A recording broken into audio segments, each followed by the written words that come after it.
আসসালামু আলাইকুম এভরিওয়ান, আশা করছি সবাই ভালো আছেন। তো অনেকদিন পরে আপনাদের জন্য একটা কেকের ডেকোরেশন ভিডিও নিয়ে হাজির হলাম।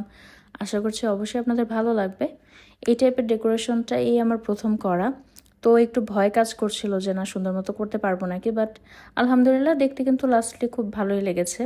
আর নতুন নতুন ডেকোরেশন করতে কিন্তু আমার খুবই ভালো লাগে, কারণ এর মাধ্যমে আমি আমার পেজে নতুন কালেকশনে অ্যাড করতে পারছি, প্লাস হচ্ছে আমার প্র্যাকটিস তো হয়েই যাচ্ছে। এটা হচ্ছে বেকারদের জন্য কিন্তু খুবই ইম্পর্ট্যান্ট একটা বিষয়, সেটা হচ্ছে প্র্যাকটিসের উপরে থাকা।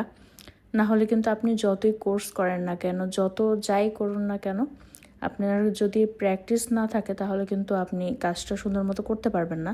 সেটা শুধু এই বেকিং সেক্টরে না, যে কোনো সেক্টরেই কিন্তু প্র্যাকটিস, বলে না practice makes a man perfect. তো এই বিষয়টা হচ্ছে সেটাই। আপনাদের হচ্ছে নতুন বিগিনার আপুরা হন বা যারাই হন, আপনারা সবসময় চেষ্টা করবেন যে প্র্যাকটিসের উপরে থাকতে।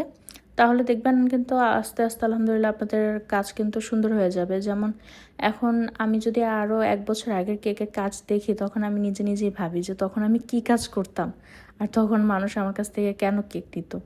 যাক আলহামদুলিল্লাহ মানুষ নিত দেখেই হচ্ছে আমি প্র্যাকটিস করার সময় পেয়েছি বা চান্স পেয়েছি, যার জন্য এখন যতটুকুই সুন্দর করে পারি না কেন, এটা কিন্তু আমার প্র্যাকটিস করার জন্যই। তো এটা হচ্ছে অবশ্যই দেখে বুঝতে পারছেন পিকাচু থিমের একটা কেক ছিল। তো আপু 2টা ডেমো পিকচার দিয়ে বলেছিল আপু আপনার যেটা ইজি হয় আপনি সেটাই করে দিন। তো লাস্টলি হচ্ছে আমি এটাই করে দিয়েছিলাম। আলহামদুলিল্লাহ আপুর কাছে খুবই ভালো লেগেছে। আপনাদের কাছেও কেমন লেগেছে অবশ্যই জানাবেন। আসসালামু আলাইকুম।